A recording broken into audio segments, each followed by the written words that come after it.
Yes, people, welcome back to United View HQ. Welcome to another episode of What the Devil. It's been a few weeks, by the way, because Christmas was on a Thursday, New Year's was on a Thursday, so I've not been in this room, in this studio for a few weeks, so we've got a lot to crack through. I know it's not been the easiest few weeks as United fans, right? It's been hectic. There's been no losses, but loads of draws. Ruben Amorim sacked. He's gone. And today, to talk about it with me, I'm welcoming Firms back to the studio. How are you doing, my friend? It's been a while. Well, first of all, Happy New Year. Thank you, mate. You Merry too. Christmas. Hope you had a good time. I had a great time, actually. Very, very chilled out. Same. Chilled out, didn't do much. Stayed at home, stayed by the fire, ate a lot of cheese. Turkey? I don't like turkey, you know. I don't rate it. It's too dry. I don't rate turkey. There's no way you can cook a turkey where it would ever be nice, is it? My favourite meal to have for Christmas, like the meat I always have, is gammon. Ooh. Love gammon. Gammon every Christmas. I just don't like turkey. I just don't like turkey. We've moved on. We've moved on from it. Yeah, man. In life. Turkey's in the past. Shout out to all the turkey guys, by the way. But yeah. My mate is curry every for Christmas. For Christmas? Every year, yeah. You know, I respect that. His family have a tradition where every Christmas they order a curry. I respect it because then the next day, sometimes you just feel for normal food again. You've done the whole stuff and you just want food that you can eat again. So I just eat cheese. I respect it. Cheese. Boxing Day cheese is all I had. Cheese. Really? For like 3 days. Your I was in calcium the levels pits. are like... Yeah, bro. Probably gained like 4 kilos. It's long. I've just started running again as well. But so someone who's suddenly, freed up, a lot of times freed up for him is Ruben Amorim. 100%. So I first want to I know, obviously, we're going to talk about the Burnley game in a second because I have what might be a slightly controversial take on the Burnley game. But first, I want to get your reaction to Ruben Amorim sacking. Was it right? Was it wrong? Etc. etc. Let me know. Also, you lot in the chat as well, because obviously I've not been here for a few weeks on United View, so I want to know your views on Ruben Amorim sacking as well. Let me know, Firms. Let me know. See this big red logo with a white, but we'll take it as a red button. Yeah. Ruben Amorim went. He did, didn't he? Literally self-destructed. He did. When I saw that interview, I thought, oh no, I've seen this before.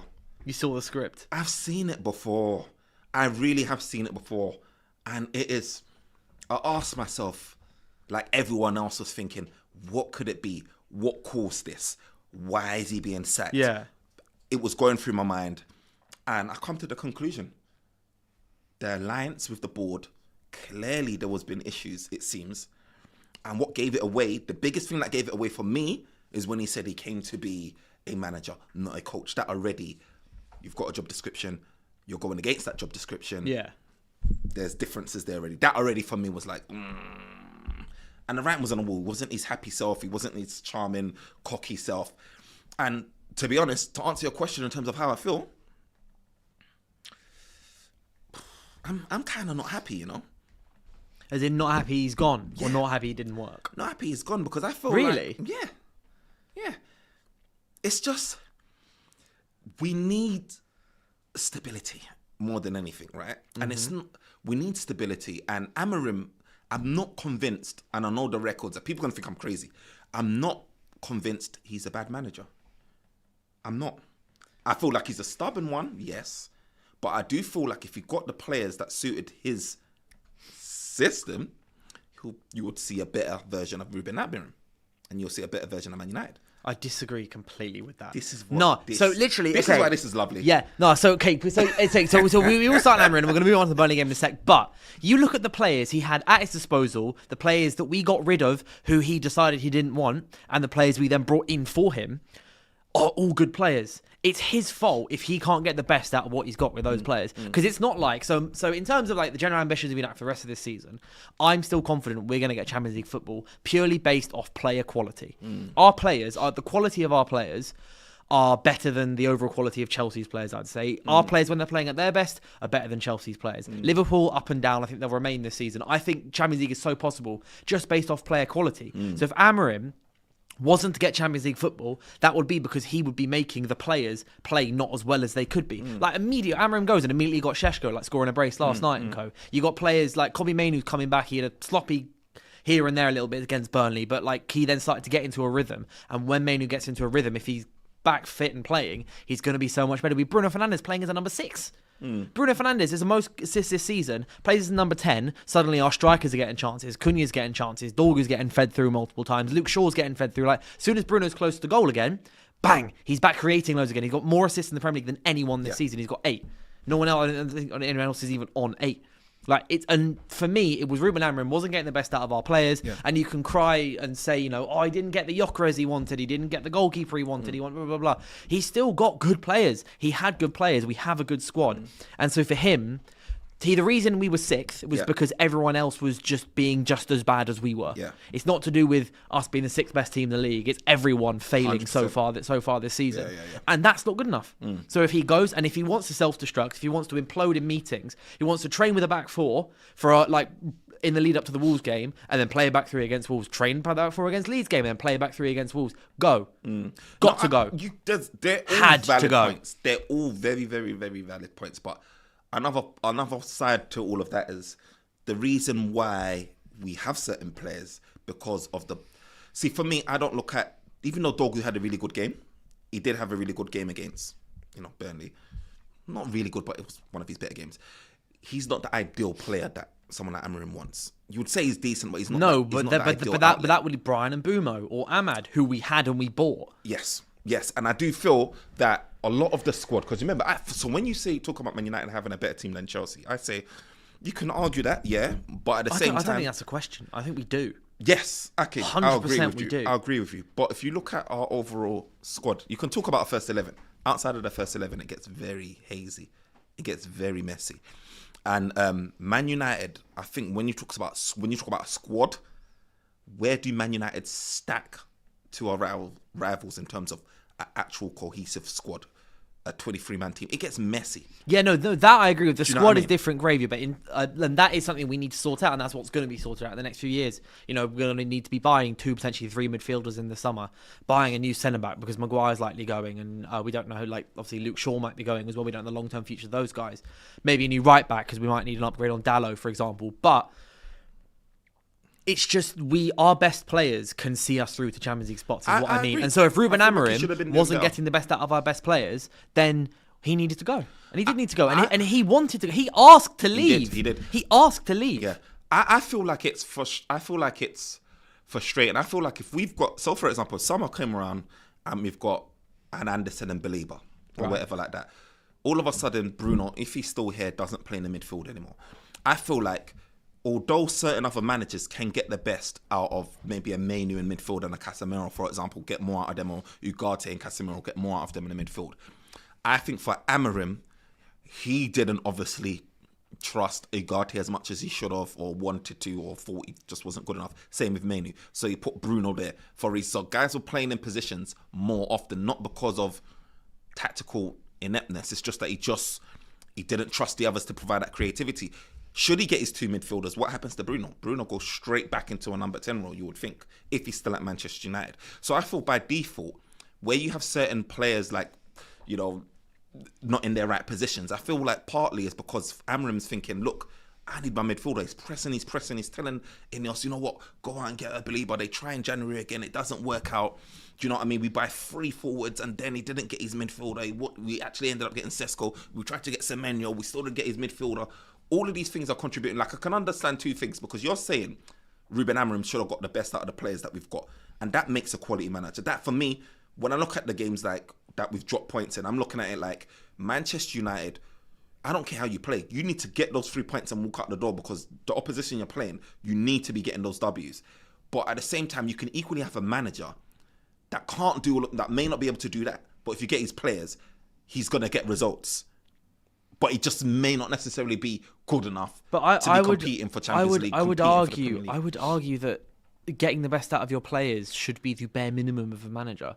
The bare minimum you should be doing is putting your players out in a way that makes them play their best football, which is what Sir Alex Ferguson did for 26 years. It's what Pep Guardiola's done his entire career. He's got if he had elite players or he had less elite players, no matter what, he would make sure he can work. He created a system that allowed John Stones to play as the defensive midfielder in a treble-winning season. Like Amorim his head would explode even trying to win 3 points with his head. He'd be like Jason Wilcox might be like, right, you might need to use Lisandro Martinez at DM. Amorim would explode, but he did apparently literally explode when he was asked to change and get play. And I want to use this point to then move on to the Burnley game. Yeah. In that, yes, United technically unbeaten in 4, but at the same time, so it's a win against Newcastle and we drew against Wolves, drew against Leeds, and drew against Burnley. shocking results, them 3, right? That was, I said before that run, 7 out of 9. That's what Bournemouth I as well want. 2 before wins and a draw. That's what we need. But like these last 4 results. But the things with the Burnley game, and I might just be. Yeah, so they just IMO says Sterling was a top goal scorer under Pep. Yeah, because Pep basically just engineered. He basically went, right, all you got to do, we're going to make the entire team based around Sterling popping up at the back post. Because Sterling's amazing at that one thing, so to make him his best, and Sterling was incredible popping on the back post. But the Burnley game, I am the genuine belief that although it was still a draw, it was a completely different type of draw in the way that in isolation, that Burnley game is a game that I would describe as a freak result, right? So if you'd say at the beginning, you know, we're going to score 2 goals against Burnley, we're going to create 5 big chances, 10 shots on targets, 30 shots, etc., etc. You go, sweet, okay, we're going to be smacking 4 or 5 past these guys. But we hit the post and the bar. So Bruno hit the post, Lacey hit the bar. Cunha had a shot cleared off the line. Dorgu had a shot cleared off the line. Lisandro Martinez had a goal incorrectly ruled out because Kyle Walker's knees turned into water. And then they scored a freak own goal. Yeah. Yes, we should have tracked the man probably should have been tracked to beforehand or Heaven as well. And then they scored a proper nice worldy goal that was unsavable. Lisandro Martinez should have defended better for those 2 moments. Yeah. But I wholeheartedly believe that game against Burnley, although it's a draw and it's damn irritating, and when you combine it with all, we've now dropped 22 points, I think, against the bottom half of the league, and then 20 of those points are Ruben Amorim dropping them to a Darren Fletcher. I do feel like the Burnley game, to an extent, showed something good. It showed what we should have been doing months ago in terms of getting Bruno in a 10. That Šeško had 7 shots on target or 8 shots on target, which is the most of any player in a game in the Premier League this season. And he scores twice. He probably should have a hat-trick. He did miss 2 big chances, but also he created himself some good chances. His 2 goals were incredibly well taken because we were finally feeding the guy. Yeah. It's what we said about Højlund. It's what we said about Šeško before this game.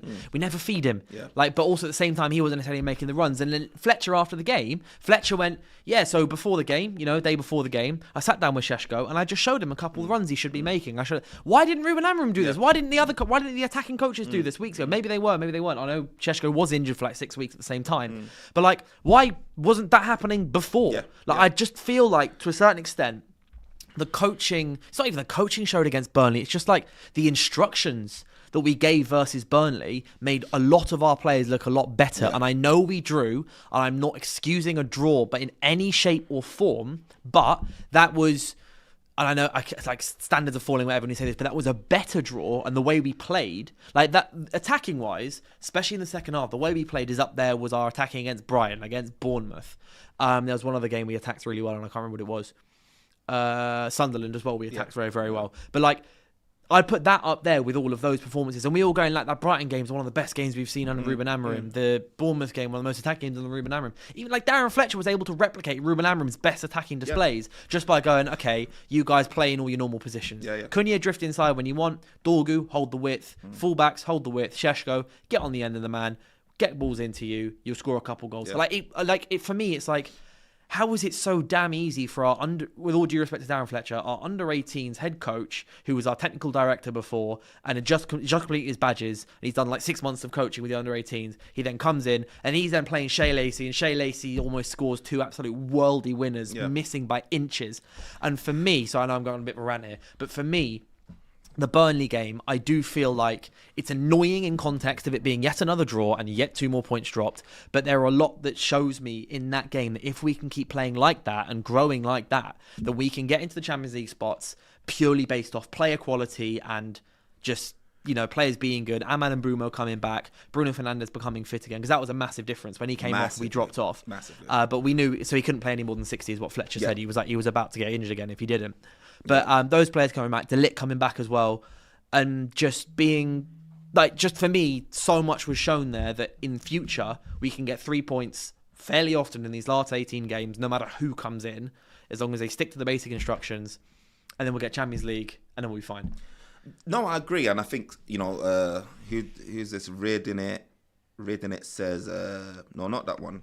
Connor O'Reilly says we didn't create anywhere near as much quality chances against Leeds, Everton, or Wolves. Yeah, And you can tell. it's true. Looking at the game, you can see like the quality of the chances were a lot better. Like It's because we didn't have Bruno Fernandes, but at the same time, it's about even the other players. Dorgu got a lovely assist. Like Dorgu was creating chances in this game. Cunha was trying to create a few chances in the game as well. He had one of his better games, Dorgu. I think he provided a lot more width than he typically does, and you know that cross that he let off against Sesko, and Sesko's movement and timing to get on the other end to get on the end of that ball and put that away. First time finish with that goal. First time finish with his first goal with Bruno Fernandes that slipped him through in between the fullback and the central midfielder. Sesko had a good game. For me, I just feel like it's difficult I know what you're saying. It's like a performance-wise, Man United put on a better performance, but it's for me when I looked at that game, I was just like, it was hard for me to be like, oh, this is the same story again. We're like, we can't see out a game. It's the frustration of that, and it makes it difficult to look at the positives. So it's good to be able to reflect later on and be like, okay, we can dissect it and see like, oh yes. You know what? Other games where we've had like 30 shots or 30 shots at goal, we've scored like 4 goals. If you look at like the Wolves, you look at the Brighton, you know those games like that, we've actually... Bournemouth as well, Bournemouth, 4 goals when we've 4 had goals. the higher 20s, 30 shots on goal. So... And then you're looking at the chances where we had a couple of chances cleared off the line. You had, you know, the Sesko chance and all of that. And, you know, you're thinking like, oh, like, why does it have to be today? And why does Man United need to probably score X? Like, for me, I don't feel comfortable with Man United 8 scored 3+ goals. Like in any game, why can't we see out a game? Seeing out a game is, and according to Stephen Railson from the Manchester United News, apparently internally that's like a thing that everyone's looking at and going, why can't these lot see out games? That is true. I think part of it is a confidence thing. And I'm not going to blame this entirely on Ruben Amorim, because there is a part of the United's players traditionally in the last 5 years we're so bad at seeing out so many games, and sometimes our most experienced players have been the ones who have seen out games, right? It's been like Harry Maguire when we were playing Liverpool, right? He was we were 2-1 up against Liverpool. Harry Maguire scores with like 8 minutes to go. We're under the cosh, and it's Maguire and Casemiro doing their absolute bits. They're working their bollocks off, and we win that Liverpool game. So sometimes we can. Brighton 3-2, and Bumo gets one chance, bang, scores a goal, game over, sweet. We can see out games sometimes, but I think part of it, and Bapa Pishu kind of touches on it here in terms of no control in midfield. I do think previously, yes, it's been like, it's a lack of control from us, and so much of it is, honestly, it's so down to Bruno Fernandes. Like when we concede that, so we're 2-1 up against Burnley, and I was sat there going, you know, bang on Šeško, come on, get your third, get your hat-trick, all good. He has a shot, he misses, then out of nowhere, bang. I wasn't even looking when we conceded. I was like typing on my laptop, doing like my 5 things learned for United District, and I was like, sweet, look up, bang, it's 2-2. I'm like, okay, guys, we got 25 minutes. Come on, you can do something. Bruno comes off, and we can do nothing. And it was infuriating. Seeing out the game is the big major red flag with this squad. I completely agree. But I partly think it's, sorry, just in a sec. I partly think it's that part of it is down to, I think, Ruben Amorim not helping the confidence of these players at times. Like the way he acts sometimes. I don't know how he acted behind the scenes. Obviously, reports coming out recently make it seem like he was acting dodgily behind the scenes, and he wasn't exactly filling the squad with confidence. But I do think, like, and we can get on to interim stuff in a second, but if someone comes in and who can give these players confidence and almost a cushion and belief in themselves again, then we will get better at seeing out games. I feel so, and I feel like the style of play that Amorim played, so it's not one to play possession stuff, even though we dominate possession in a lot of our games, but it's not one to like maintain possession in the midfield, and we ain't got the players like with Bruno. He's always looking for the Hollywood ball pass, and it just leaves you open for a turnover. I feel like if we ain't got that defensive type of dynamic ball winning midfielders, then you need to be able to have the ball players, like the ball playing ability in your midfield to be able to maintain the ball for 2, 3, 4, 5 minutes. Kick it around, pass it back and forth, and see out the game like that. How many times have we ever run to the corner flag? Or, you know what I mean? When have we ever been in a position where we can do that? Run to the corner flag and, you know, kick the ball off. Like, most of the game we're conceding corners no matter what time of the game it is, and it's frustrating. I do feel like midfielders will be key in understanding like how we look going forward next season in terms of being able to see out a game. But again, I do say, like, look, when like against Wolves, bro, how many goals how many of goals did they score before they came up against us? How many wins? None. How many goals? Probably like 3. 4. They scored against us both times. Do you know what I mean? And it's like, if you can let Wolves score against you, then you're in trouble. Like Grimsby just took your scalp. Like, that's a major like red flag. And for us, we're up against like these relegation battler teams, 10 men, whatever you call it, and we can't see out a game, even when all the odds are stacked in our favour. It's a major, major, major red flag. I mean, even if you play terribly and just limp out with the 3 points, it says something then how we're performing. We're just incapable of doing it. So I think that's our next biggest thing. You know, I think we need to work on whoever we bring in the midfield. There needs to be a big emphasis on the way we play, whether it is possession plays, football, dynamic beasts. Yeah, just winning that ball back for us. So, but look, at the end of the day, like you said, Sesko, man, I feel like we were playing to his strengths against Burnley. I do feel like having Bruno further up really helped him. Like with Sesko, right, he does look a bit gangly, a bit dangly, a bit off the beat at times. He does look a bit like that's just not his clean frame, and polished. I think it is just his frame.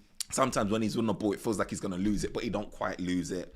Yeah. But then when he's in and around that box, you can see his movement is very sharp. Do you know what I mean? He knows where the goal is and he knows how to find it. And that makes me happy because it makes me feel like there's something here with Sesko. Like we've got something here. Like he's actually a goal scorer and we just need to build on that in our next game. Yeah, and you know, speaking of building on it and everything, I do want to get into chat. And I really want you to get involved in this as well. It's picking our interim boss. So state of play at the moment. So state of play, according to The Guardian, Jamie Jackson has said that Michael Carrick has edged closer to Ole Gunnar Solskjær for the Manchester United interim managerial role to the end of the season, although the latter remains a slight favourite. So it sounds like it's like 55-45 in Solskjaer's favour. And then Rob Dorset from Sky has also reported that it's increasingly unlikely that Carrick and Solskjær would be brought in to work together at Manchester United. The club will be patient. There's no urgent talks planned today or anything, with no appointment expected before the Sunday's game versus Brighton. But that's partly because Darren Fletcher was reportedly impressed those at Carrington, like for how he's handled the team, handled the situation. So he's going to take charge. And I kind of want him to take charge anyway. So just for him to take charge at Old Trafford of a game, even if it's just to have him have a go at it. So it looks like it's either going to be Solskjær or Carrick. There is no in between. And I want to see if we can get a poll up as well. Production, get a poll up for Solskjær or Carrick for the chat to pick. But you guys in the chat, I want to let you know who do you want and why. Because I'll start with mine saying that on Monday, I was pro Carrick. Then I woke up on Tuesday morning and I changed my mind and I went to Solskjær. Purely because I think as long as Solskjær was, because I know that Solskjær needs his coaches in order to work. But in terms of the point I was talking before about just maximising players, working with what he's got and working on confidence and giving players a cushion to thrive, Solskjær, I think, will get that best. But that is on the absolute condition that he is gone by the end of June. That's there's one condition, and I'll happily say it now. The only way I'd be okay even remotely considering the possibility of Solskjær staying beyond that season is winning the FA Cup and finishing second or like pushing Arsenal for the title. If he does that, then fair.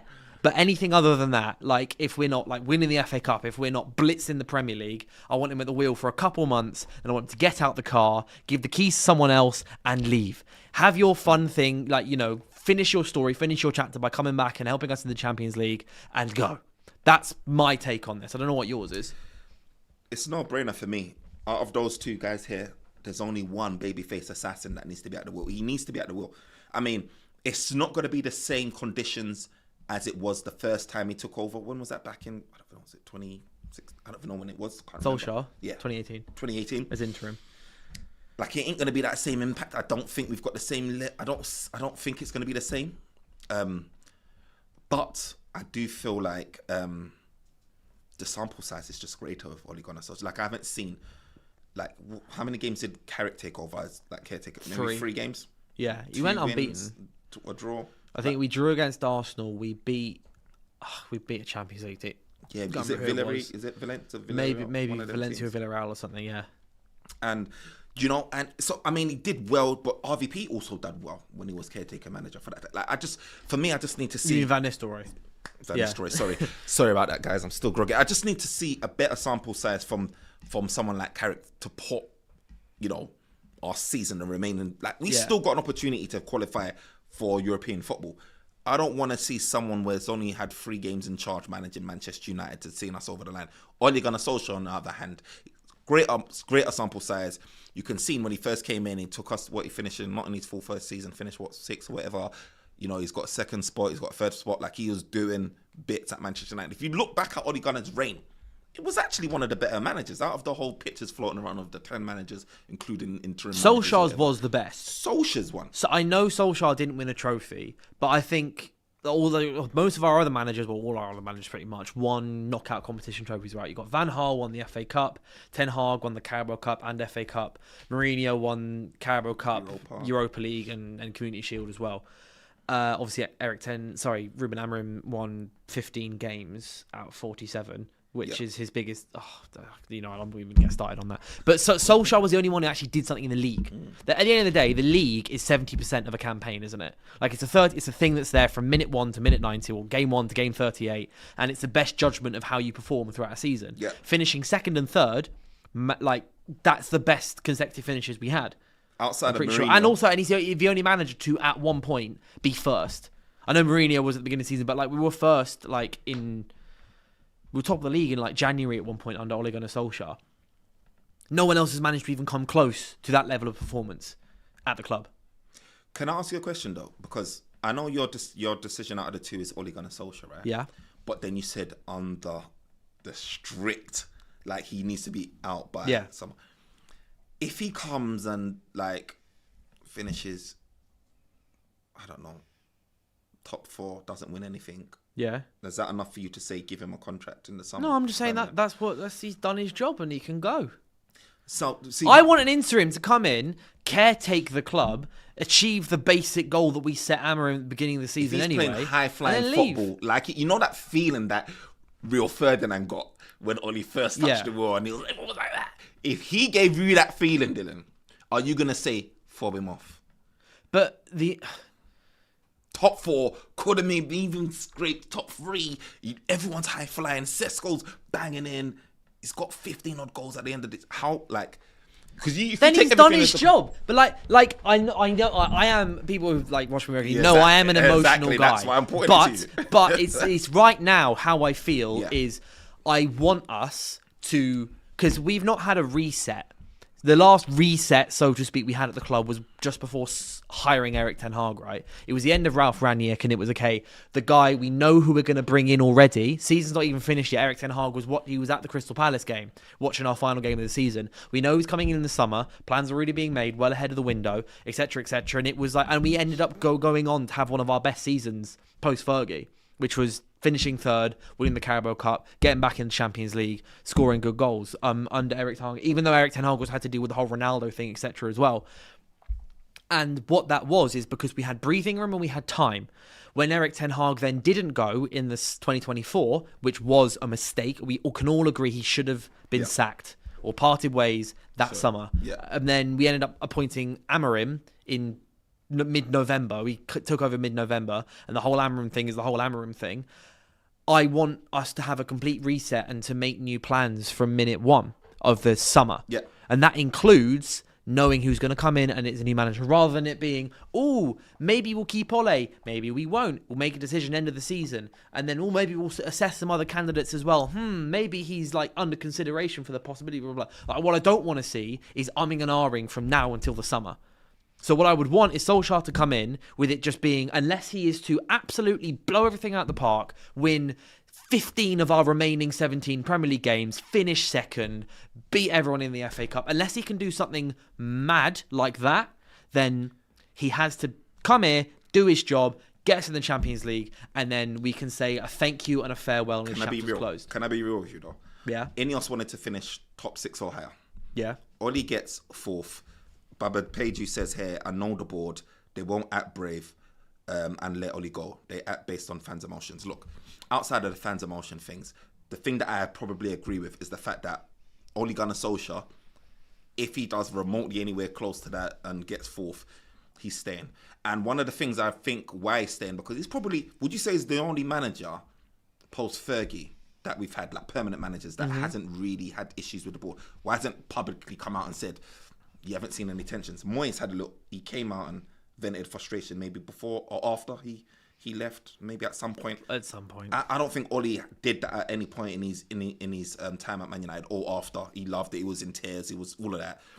Mourinho, LVG, everyone, Amorim, you're going to probably see that come out soon. Everyone's going to have something negative to say. I think the board, from that clash, what you're seeing with Erik ten Hag and what you're seeing with Amorim of recent, the board's going to want to act in a certain way, and they're going to need the right manager to allow them to act in a certain way. They'll try to meet you down in the middle here and there, but they're going to need a manager. Like all of these guys that we've been hearing about, Enrique or Xavi or Tuchel or whoever it may be, I think like they've all got big personalities, big aura where they're saying, I need to do things my way. I've earned the right to do things my way.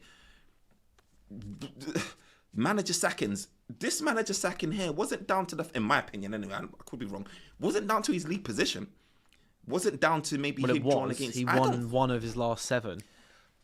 But look at it. And he got sacked after he got pumped 4-1 by Watford, after being beaten 5-0 by Liverpool, after being beaten 3-0 by Man City. Yeah, but he's still touching distance of top four. This is the board saying that they want 6. Yeah, but the thing they with could have Solskjær, waited to the end of the season. The way I see it with Solskjær is I can't see any reason why it would be different this time. Which is why I'm like, interim, sweet. He banged it. He smashed it as an interim last time he came on as an interim. And he came in and as an interim in December, I want to say, just before Christmas. And then he won 11 of his first 12 games or something, or 10 of his first 11 games. And then by March, we gave him the full-time contract, and then it kind of dropped off a bit. He took us over when we were 6th. We finished that season in 6th. We got up to 2nd with the 10 wins, and then after he got the contract, it did go down a bit. And then obviously we then as MM1231 says in the super chat, big up for the super chat by the way, thank you. He says Ole got 2nd after a £64 million window. Yeah, no, that's true. When he's got the right people around him, etc., he's a good manager. But I can't see any reason why Ole Gunnar Solskjær would be different this time round. So I want him for the good bit, which was the galvanising the squad, getting everyone back on board. Because it's not like this squad we have, right? It's not like this squad are in tatters. It's not toxic. There's no major egos fighting infighting with each other. There's not people like players like complaining about everything left, right, and centre, or just like throwing people under. But even like Kobbie Mainoo, who's been through the worst situation, I'd say, out of... objectively, he's had the worst time under Amorim. And at no point, his brother was having the free Kobbie Mainoo thing or whatever, but at no point has Kobbie Mainoo like issued statements or come out or like basically refused to train or done this and that. Whenever he's trained, he's worked hard, even on the pitch, etc. This isn't a team full of toxicity or full of egos or full of split dressing rooms, etc. It is a unified dressing room, and that's his bag. That's Solskjaer's bag, is getting the best out of a unified dressing room, which is exactly what we saw under Solskjaer first time. So use him for it, get top 4, and tell him to go. The board may be saying, like what was it? The comment was saying that I know this board, they'll act on fan emotion. I don't think it'll go around this way because it's a different board. They didn't sack Amorim because of fan emotion, did they? They sacked him because internally there was a relationship breakdown. Amorim should have been sacked earlier for his results, 100%. I think but it's not. This board doesn't like. I've not actually. Yeah, the previous board acted on fan emotion, but what have they actually done? Like Sir Jim Ratcliffe, since they've come in, what have they done that they've only done because of fan emotion? Like what decisions have they actually made that was fan emotion? Yeah. That's why I don't agree with the fan emotion bit. I think that they are very, like, Man United is crying out for a midfielder right now. Man United, or the Ineos will be probably splashing the cash. The old regime will splash the cash and get someone. They're saying, no, I want my primary target, so I'm not going to get anyone, probably. And so I get it that they're not going to act on fan emotion. But do you know what you're talking about with Oli? I just feel like, personally, hindsight is a wonderful thing. I feel like we got rid of him too early. I feel like when things started to look bad, we got rid of him. No, he needed to go, but we engineered... United engineered the reasons he needed to go, but he still needed to go. The main reason he messed up was because of the Ronaldo signing and not backing him in that summer. But it doesn't change the fact that after those decisions were made, he still needed to go. Like, it was like fans were booing him. He knew at halftime of the Watford game he was being sacked. I was calling him for him to be sacked, and he should have been sacked. Look, I feel like someone like Oli, right? He simplifies our game. Like, I feel like the last 2 appointments with Erik ten Hag and Amorim, I feel like they've overcomplicated the sport for us, for our players, they overcomplicate it, whether it's vacating the midfield, whether it's too many instructions, inverted this and that, and all of that stuff. I don't think Man United our squad has been amenable to that level of change. I feel like if you give them free reign, you see it's not coincidence where you've got people like Carrick that's come in as a little interim and then allowed guys to do whatever they want and then you get decent results. You bring in Ralph Rangnick, you're trying to do all sorts of tactical stuff. It doesn't work out the same way. Like, when you give these guys just simple, like, least instruction, just do your thing, don't do too much, they'll get a result. Ole Gunnar Solskjær, all of these games that you see where we're dropping points, I promise you, he will walk out with a lot more points than Ruben Amorim. And over the course of the season, right, you're going to be looking at it because right now people think, Man United, like, there's a long way back and all of it. Look, Man United could have been going through all of this grind and still being in European football consistently year in, year out. Maybe miss a year or so, but being in European year out. The problem is why things look so bad is because Man United will be finishing poorly, 15th in the league, no European football, no nothing. And guys like Ole Gunnar Solskjær will simplify it in a sense where, yeah, if we're not winning titles, but we're going to be there, we're going to be in the mix, we're going to be there. Over the years, you're building, you're recruiting your players, you're writing the right profile. Remember, Ole Gunnar Solskjær wasn't having the backing of a board that can help identify your Vivels or your Wilcox. He wasn't having that support that can help identify proper players. He was doing identification and then he didn't get what he needed. He wanted Haaland, for goodness sake. Yeah, Haaland, Rice and Bellingham. I know. And he didn't get none of those things. And I just feel like him being supported with the right players and the proper backing and stability. Man United fans, yeah, we're in a place where we lost him because we thought we should be doing a lot better. We flew before we could crawl. We got second. And everything. And Man United players thought we're ready to go to the next step, but we weren't ready to go to the next step. Manchester United, and I don't want to be negative here, but where was Manchester United before Fergie? Where was Manchester United after Fergie? Fergie, when you talk about the comparisons of the best managers in the world, Ferguson, this gives me more reassurance that Fergie was the creme de la creme of managers because he managed everything from top to bottom and he got us thinking and believing and actually being the best team or one of the best teams in the world. After him, before him, what was Manchester United? What is our identity? Who are we? Now we get certain managers and we finish in like third place, finish in second place, and we're getting ready to sack them because we've gone from there to sixth. Why? Like, when Fergie left, the identity of Manchester United and who we are left with it. Manchester United are trying to find themselves again. When we fall down to like 6th, 8th and not bringing stability to these teams, like what message are we saying? We don't know if we're, like, who are we? I keep saying, who are we? Because all of this up and down spiral inconsistency is a clear indication that Manchester United is still trying to find themselves. We're not like a fully established team yet. And for me, I really want us to have stability, have it in the right course. I don't want us to be like, we need to be, if we don't make top 4, then we're going to sack this guy tomorrow. I don't want that. I want someone that can just help. You can see the direction that we're moving and build towards that, give someone sufficient time. Yeah, but is it not better to have 5 months to make that decision about who that guy is rather than, 3 days? Where half the best managers in the world who we might be able to contact for and talk to aren't available until the summer. Do you want to bring Ole in and appoint him and keep him when in the summer there could be Nagelsmann or Tuchel available after the World Cup? That De Zerbi could be leaving, and is highly rated in there, and other managers like Oliver Glasner, for example, his contracts are Marco Silva's contracts. I'm not saying that all these guys are on the same level, but for me, it's just about I like Ole to come in because he's got the right tools to be able to quickly, get the squad firing, get everyone in their best positions, etc., and just let them play their best football. Because the best football under Solskjær was a simple football when it was, okay, Martial, you're good at dropping deep, so do it. Rashford, you're good at running on and shooting, so do it. Mason Greenwood, you're good at cutting in, so do it. Fred, you're good at running around, do it. So do it. Bruno Fernandes, you can do everything, so do everything. Yeah. But then that's it. Then that is it. And do that, and just leave, please. But that's just what I want, and I can't really answer half the questions about Solskjær about, what if this, what if that. Because my answer is still just, I want him to come in for 5 months and then go. And so who do you want replacing him then?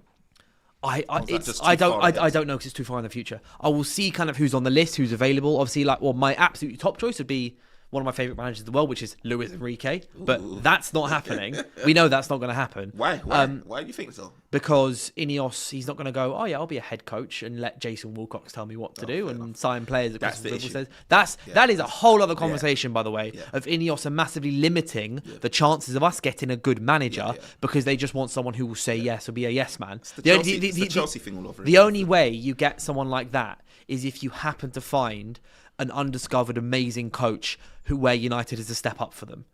No managers whose level is already United, or like a bit like an elite club, like Nagelsmann, like Tuchel, like Enrique, etc. These like big top dogs, best managers in the world, they won't accept it. The only managers who will accept a head coach role before then becoming a manager is someone where United is a step up for them, for the most part. Yeah. Like, so Mikel Arteta, for example, he was head coach of Arsenal. Then after it started going well, then he turned into the manager because they realised, okay, Arteta is the level of Arsenal, so now he's going to get more responsibility. But moving on, because I could talk about this for hours and hours and hours, is Brighton.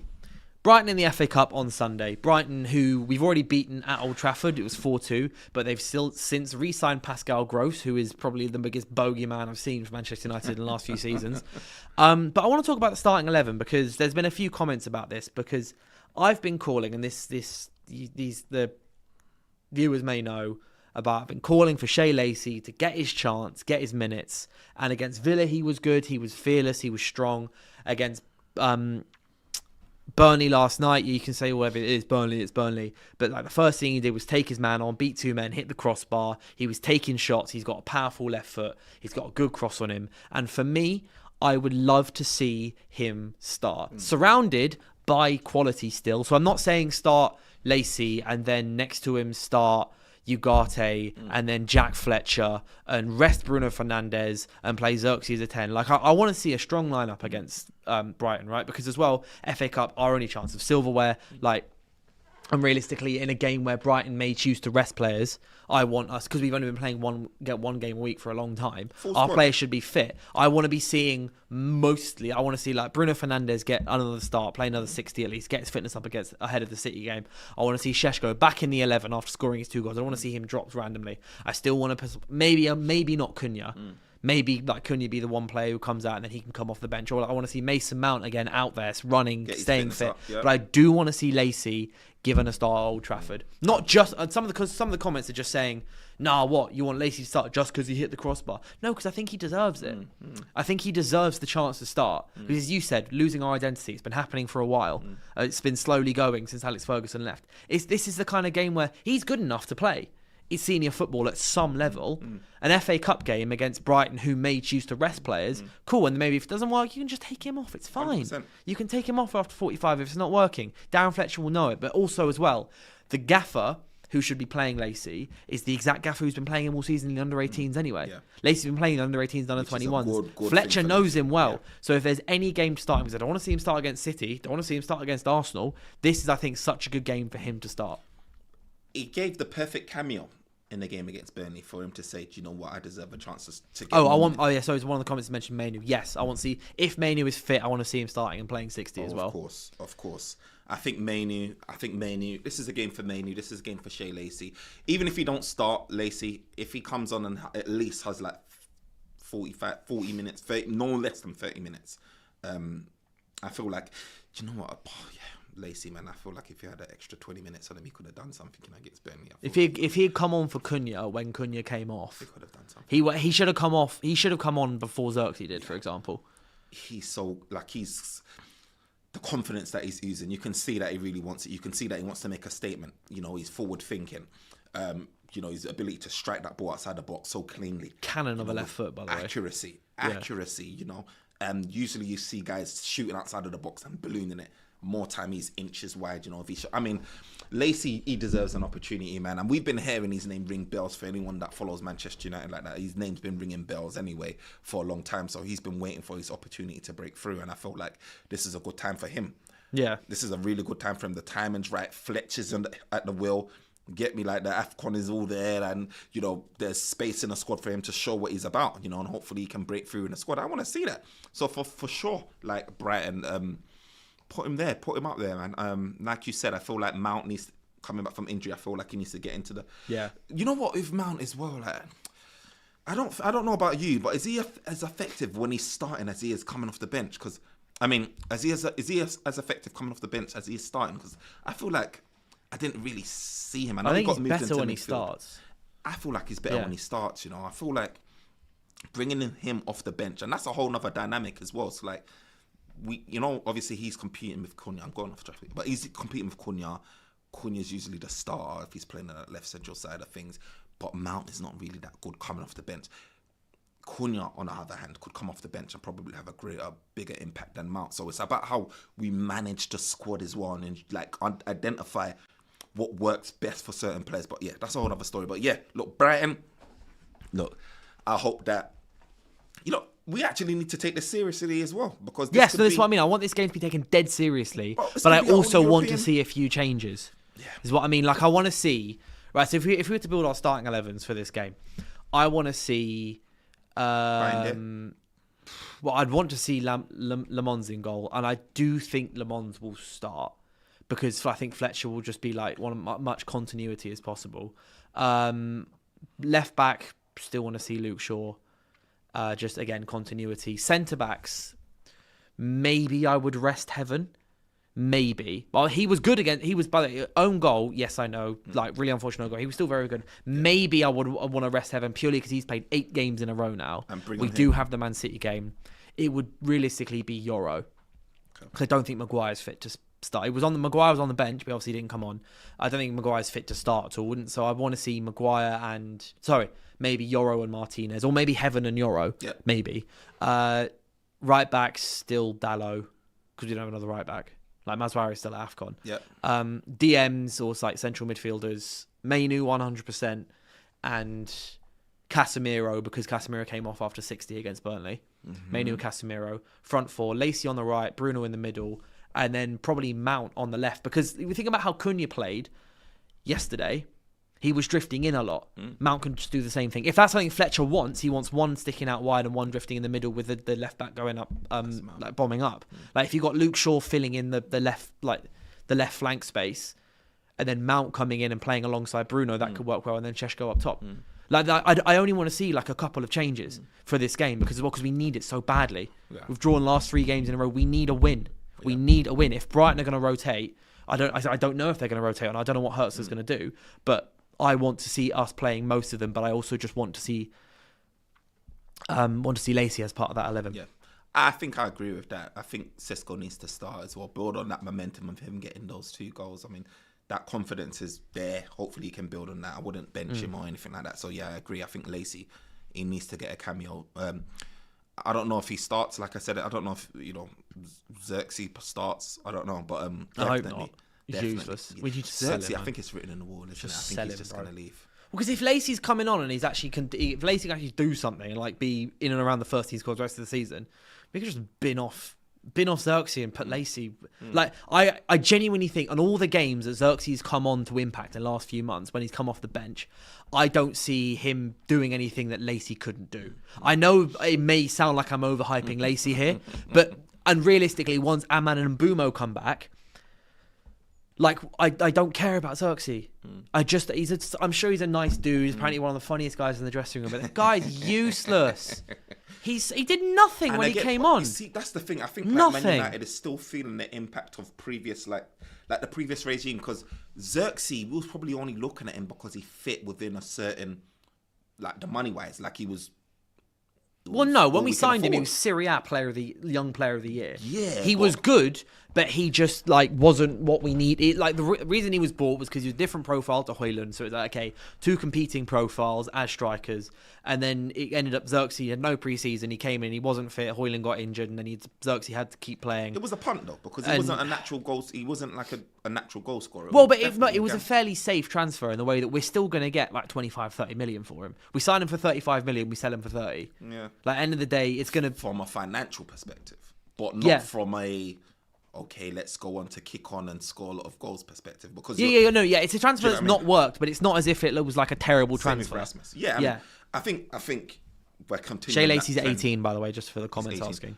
Same thing with Rasmus Højlund. It was one of those things, we paid a lot of money for him, by the way. That's crazy. But it was like, he hasn't scored a lot, he hasn't blitzed the league. But, he's got age on his side, whatever. But I don't know, man. I just feel like Man United need to be more intentful with their purchases. I feel like recruitment's been our biggest issue. And I just feel like we need to be in... Like, people are crying... The last 2 seasons, though, our recruitment's been good. Exactly. what's your thoughts on? I know this is off topic. What's your thoughts on the whole midfield situation and Amorim not getting a midfielder? Or are you happy to wait, or do you feel like we should have? If Amorim is using not getting a midfielder as an excuse to why he's blown up or whatever, that's an excuse. Yeah, we need a midfielder. Everyone knows that. But you sat in board meetings, recruitment meetings, and if you were really so adamant on a midfielder in the summer, you would have pushed for it to happen over a striker.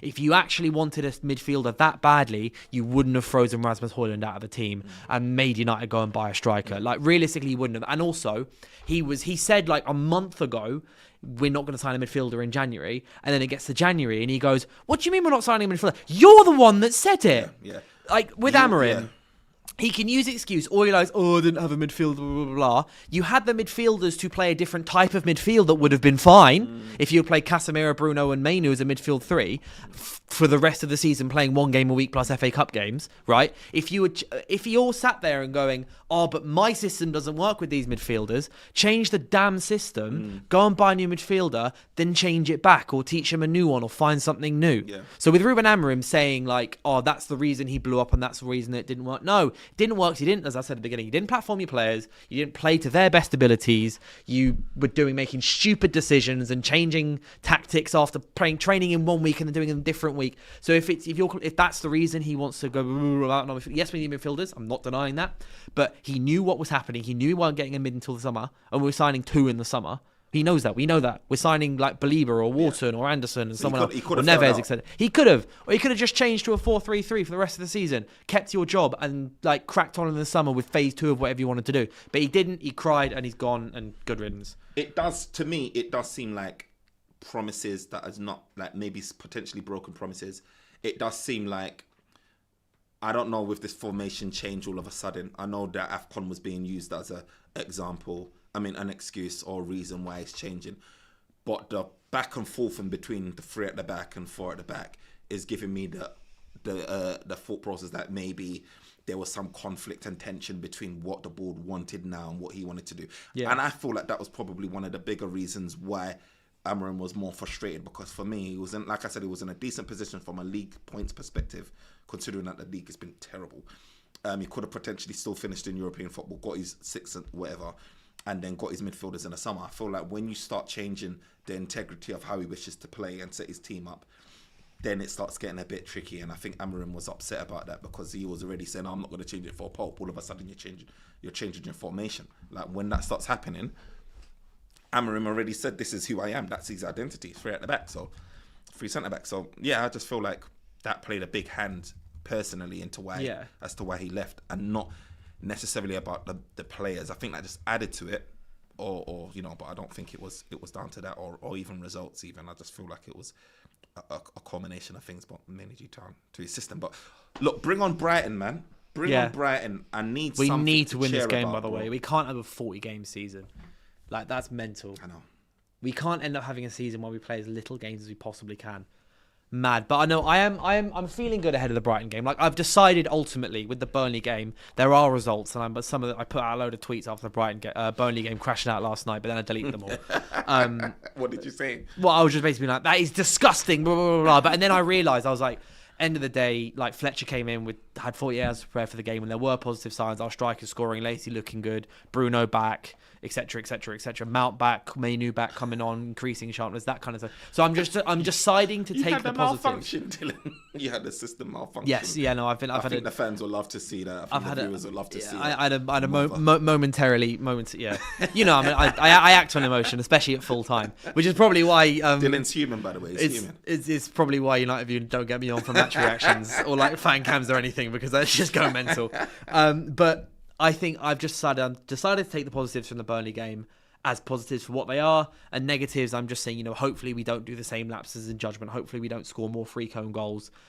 And then hopefully we can just continue the positives into the Brighton game. 100%. And the in-game management, I want that to improve. Yes, we had a better game, but yeah, hopefully Fletcher learnt from that quickly. Yeah. And in the Brighton game, he understands about the in-game management. He understands when to make the substitutions at the right time. Yeah. Understand the balance of the game. You got a score prediction? I'm saying 2-1 Man United. Touchwood. We are 100% going to concede. I think it's going to be an interesting one. I think it's going to be like 3-2. As long as I don't see bloody penalties, I'll lose it if we go to a penalty shootout. Yeah. Yeah. I hate penalty shootouts. I hate covering penalty shootouts because you can't tweet fast enough. But yeah, no, I'm saying 2-1. You're saying 3-2. Who gets on the score sheet for you? Šeško, another goal, and Bruno. Same. Lacey assist. Lacey's gonna cut in swinging and cross. Šeško, bang, back across goal, back post header. I think Dorgu gets on the score sheet. Mad.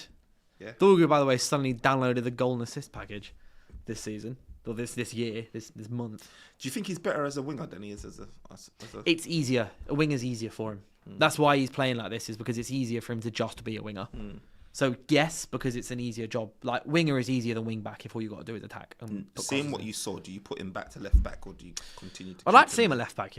Yeah. I'd like to see it happen, and I don't keep him in the spot once Ahmad and Mbumo come back because Ahmad and Mbumo start. Of course. But I'd like to see him. I'd like to see him as a wing back. Sorry, as a left back, just to see what happens.